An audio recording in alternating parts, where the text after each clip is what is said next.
Clashes between fans of different model railway gauges, clubs and associations are nothing new.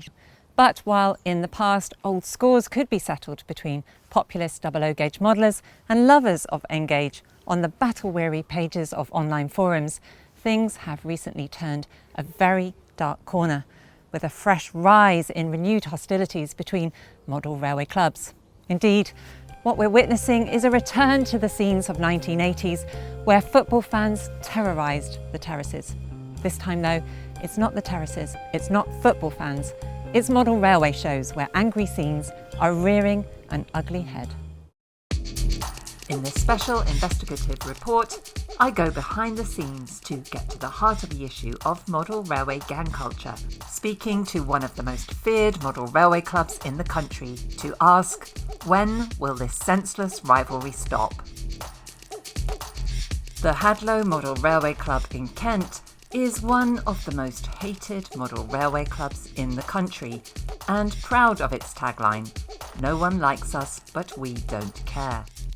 Only recently, the club was involved in a fracas with arch rivals, the Nantwich 009 Gauge Society, at the Snodland Model Railway Show, with Hadlow MRC chairman Derek Peters tragically losing a toenail. But there's very little in the way of any signs of remorse from this club chairman. Derek, thanks for speaking to me today. How is the toe? Good. Yeah, thanks. Let me start with this. There's been a recent rise in hostilities at model railway shows, with instances breaking out literally every week up and down the country. You yourself have been a leading figure in this recent wave. I've heard about Hadlow club members deliberately hiding rivals' DC controllers, covering up their flyers advertising their shows, even interrupting them while they're counting rivets. Can I ask you, do you ever see an end to what's happening? Can model railway shows ever get back to just being a good old-fashioned family day out? I mean, do you even remember a time when it was just about the model trains? It's still all about the trains, but what you got to remember, right, we're proud of our club. Back in the day, our exhibition layout, Badger's Mount, was based on a 1940s GWR branch line, which was always best in show. Now everyone wants to copy us. You go to any model railway show and some wannabe has built their own GWR's 1940s branch line. I ain't just going to sit back and be mugged off by some other club's layout. Banbury Vale Sidings layout with your real chuffing sounds. I'm talking to you, you bunch of muppets. Yeah, muppets! Shut it. What? Your GWR layout is a pile of pants. We were the first, remember that? Who's Johnny Big Potatoes now? I don't see some fit bird from the news coming down to interview you mugs. Do you still get invited to exhibit at shows? Does your club have many exhibition layouts? Not anymore we don't, which is a pity. Apart from our GWR branch line set in the 1940s, we have another layout, which is a GWR branch line set between the wars, and also one of our members, Colin, is building an exhibition layout which depicts a GWR branch line, but this time set in the 1950s. The only layout we still get asked to take is our modern era exhibition layout called Rail Replacement Bus Service, which show managers seem to like as it fits in quite well with other layouts at their shows. Yeah.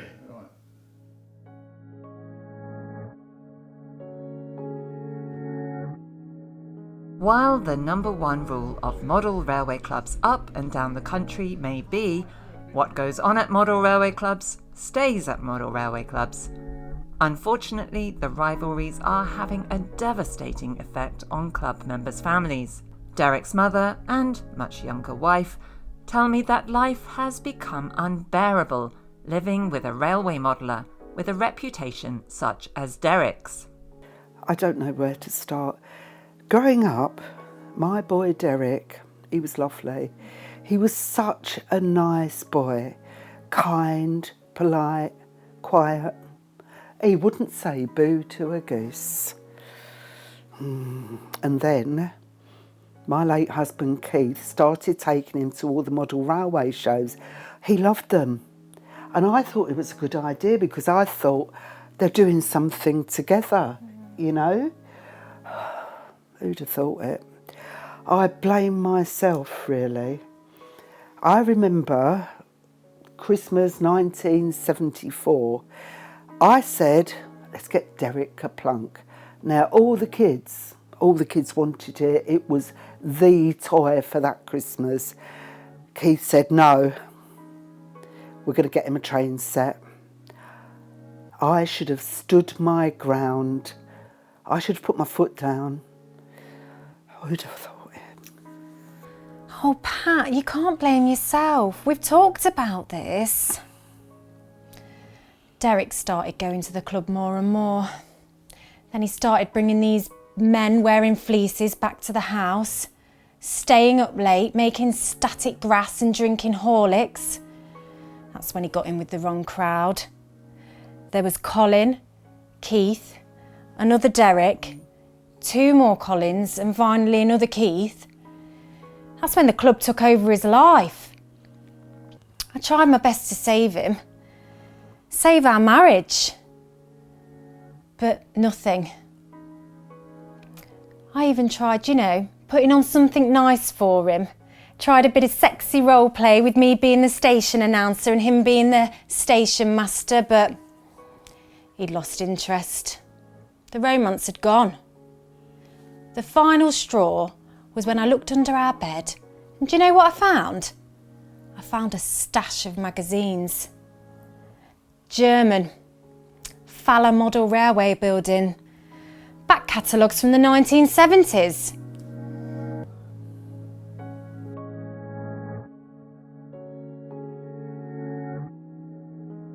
There are signs of hope, with some individuals managing to escape the clutches of Model Railway Club hostilities, like this ex-club member who left Hadlow Model Railway Club just recently and has now turned his life around. He tells me he regrets his actions of the past. For his own protection, we've changed his name to Colin and chosen not to show his face, and his words are spoken by a voice-over actor who incidentally hasn't worked for a news channel with that accent for over 20 years. So Colin, you decided to leave the Hadlow Model Railway Club and retire to this leafy neighbouring village of East Peckham, taking up residence right next to this beautiful church on Church Lane, living what appears to be, on the face of it, a lovely, idyllic life. How hard was it to leave your former life of rivalries between clubs, with all the adrenaline rush of attending weekly model railway shows? What people don't realise is how well it was organised. Our club secretary, Derek, would routinely study the model railway section of railway modelling magazines and contact a rival club secretary to arrange to meet in the nearest Wetherspoons or any pub serving real ale. Oh, wait a sec.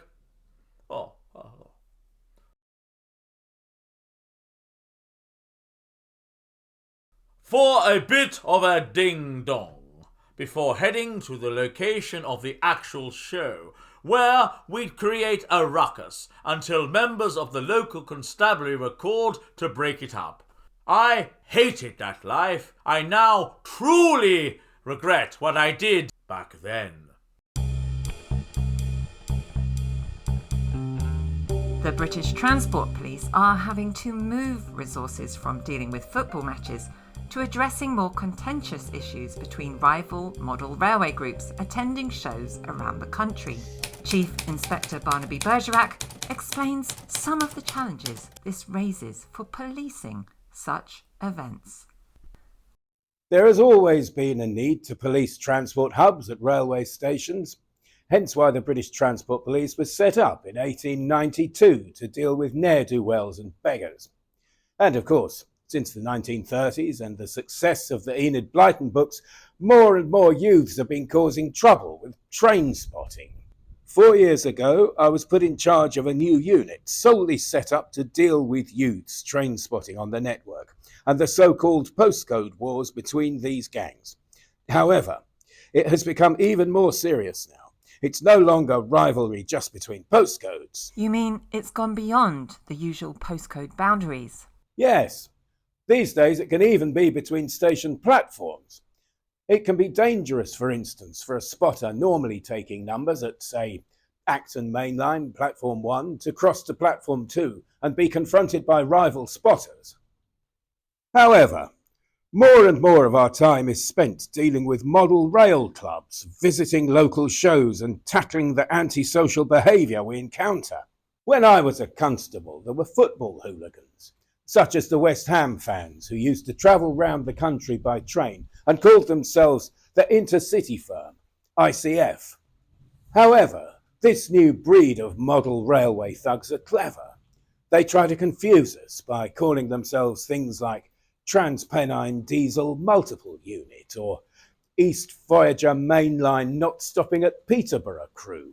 I have deployed a number of highly trained undercover officers to join these clubs as members, but even this has had little success in the rise of inter-club tensions at model railway shows. One such undercover officer now taking early retirement due to the stress of operations is PC Steve Whiting, street name Colin. Steve, tell me, what was it like going undercover and being part of these notorious clubs? Well, when I first got assigned, like any other undercover covert officer, I was trained not to get emotionally involved. But I'm an experienced undercover covert operative. And for the last 3 years, I had to work as a backing dancer for the pop group Steps. I had to find out the real reason why they split up, the real reason they disbanded. For this model railway club assignment, I was chosen because I had a connection to the target group. That's because once, as a child, I travelled on the Dymchurch Light Railway and I could use that as a way to gain their trust. I just had to clean some track work and then somebody asked me to buy an Hornby gin tea on eBay and then I became hooked. That's when they started opening up. And they told me just by putting a full flask of tea in a rucksack that could be used to disarm a rival club member. Every Wednesday at club nights I was taught how to ballast track, how to weather open plank wagons and to master an half Nelson restraint technique. Then, last July, I got the call to go Nuneaton. Tell me about Nuneaton. It's the biggest model railway show in the country. We were going there for one reason, the Leeds 3mm scale modelers, and we had a score to settle. Once we were finished with them, they should have renamed themselves Bits of Broken Track 1mm modelers. One thing I learned is that you don't mess with the Hadlow Railway Club Massive. Indeed, well, it's good to see that you're on the path to recovery at least. Oh, that's a really nice Cato tram. Is this your train set? Leave it! Gin to tea, my model railway little train. Gin to tea, my model railway little train. Gin to tea, my model railway little train.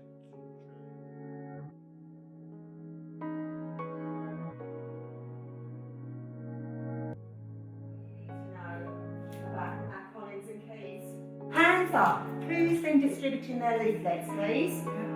How many, Sandra? Five. That's right. Brenda Biscoff recently started a group for partners of those involved in Model Railway Club hostilities and talks to us about the aim of the group and how it helps others affected by their partners' actions. I formed the group in 2018 and now there's groups all over the country. 27 actually. Hello, my name's Sandra S. 27? Wow, that's a lot. This is Sandra B. Hello. And I'll let Sandra here introduce herself. Hello, I'm Sandra P. Does anyone like a nice cup of tea? Oh, I'd love one. Shush ladies, we meet monthly. Or we try to anyway. Every Tuesday. We'll accept every third week and then we meet on a Wednesday. Except I can't do some weeks because I've got my Avon group meetings. Oh, you're doing You so still well, do it? right? Yeah, loads of clients. Oh, ladies, less of the Avon. Our aim is to get the message across that hostilities at model railway clubs are unacceptable and that as human beings, we have the right to be called wife, girlfriend and not significant other. Or Pauline. When did Keith call you Pauline, Sandra? Oh no, he didn't call me Pauline Sandra, just Pauline. We was in bed at the time, asleep, and he called me Pauline. Oh, I hate it when he does that. You what?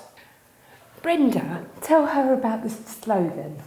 We've come up with a campaign slogan, just say H-O, just like the just say no. I think the kids from Grange Hill came up with that first. I think that's just semantics. Yeah, semantics. We raise money by selling these t-shirts at the model railway clubs, and sometimes the organisers let us have a stand for free. And all they ask in return is that we cook lunch for the exhibitors, 200, 250 sandwiches. And quiches. Sandra P does a lovely quiche. Yeah, though, do you remember the Yorkshire show? They made us change the name of quiche to flan before they'd even try it. Flans. And I'm not being rude, but those Yorkshire ladies, they hadn't even considered coronation chicken as a filling. Imagine. They want the same end results as us, an end to the rivalries. This is a picture of my Colin, taken 3 years ago at a Butlins Weekend 60 special.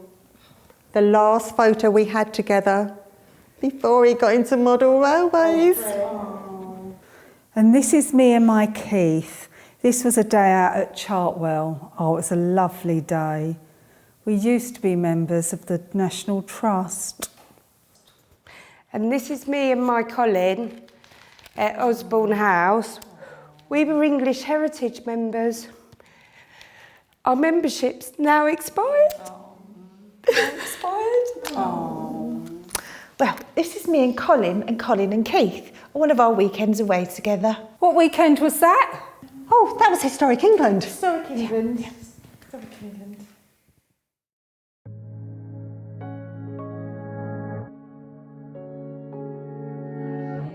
He's been to at least 5 shows in the last fortnight. And I think it's been going to my kids because I've not seen my... Maureen Churchpugh is a clinical psychologist and volunteers as an outreach worker, helping survivors recover from model railway hostilities.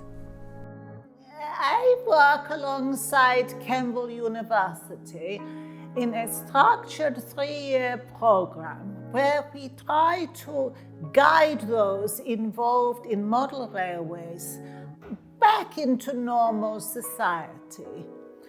The process can only work if the respondent is open to turning their lives around and admitting they have a problem.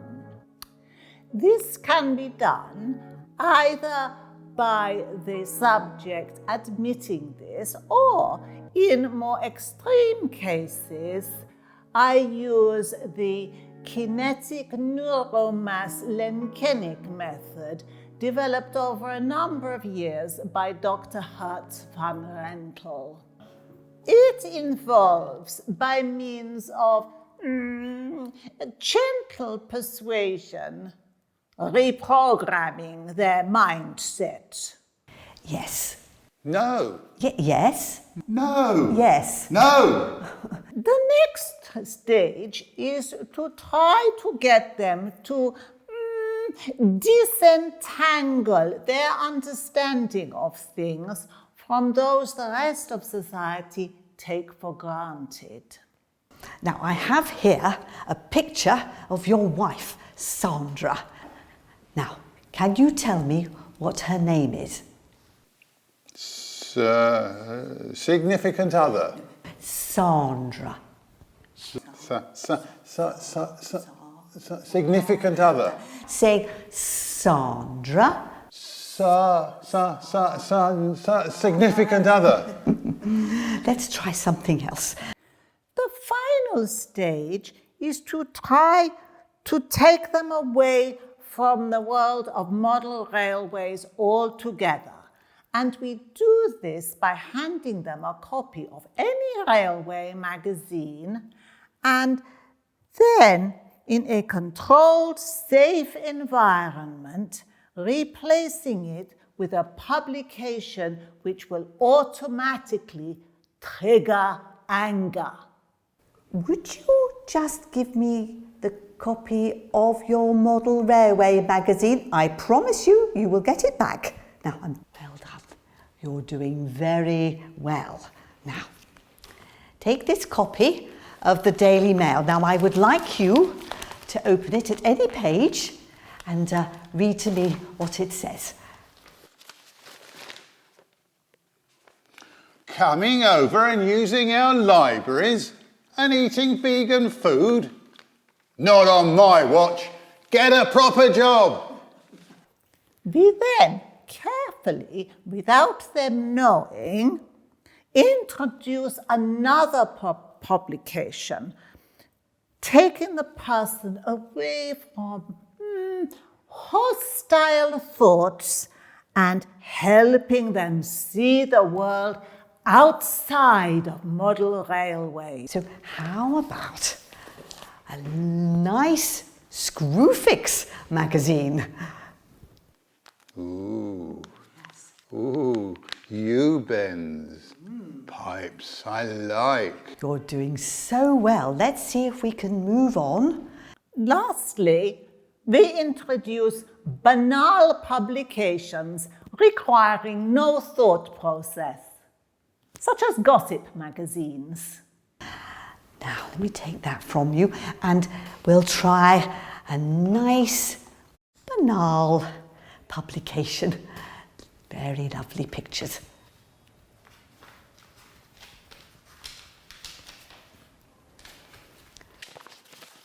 Significant other. Sometimes, like in this case, the program can take years to work. We work on about a 60% success rate.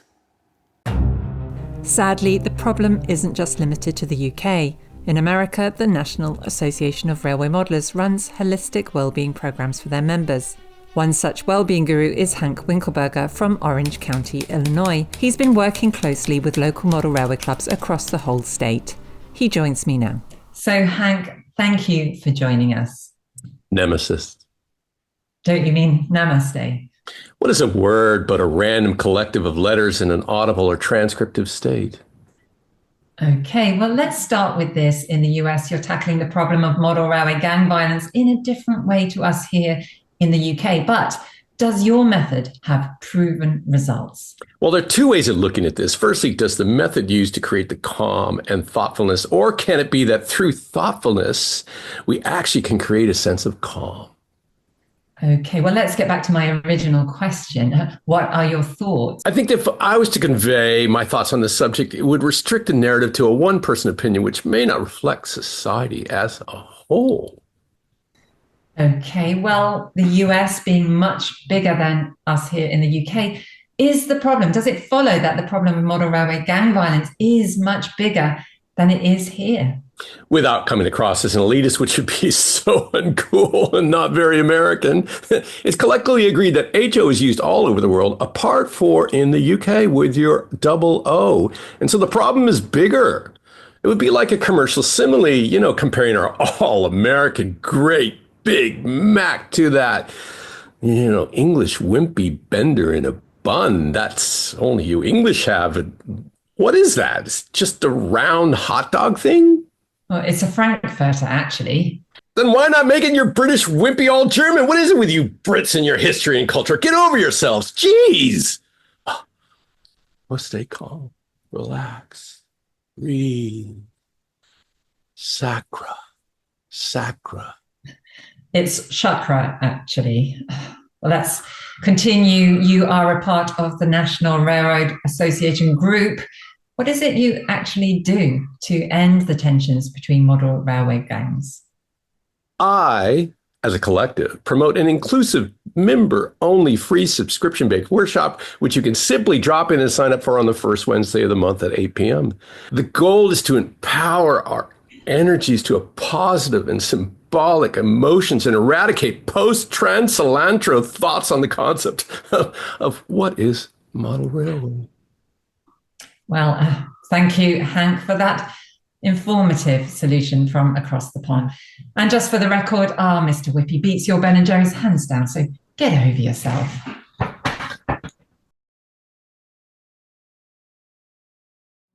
So, as you've been hearing from those different voices within the model railway hobby, still concerns about hostilities between rival model railway gangs, but some glimmers of hope, because at model railway shows exactly like this one, the majority of model railway enthusiasts are keeping it just about the trains.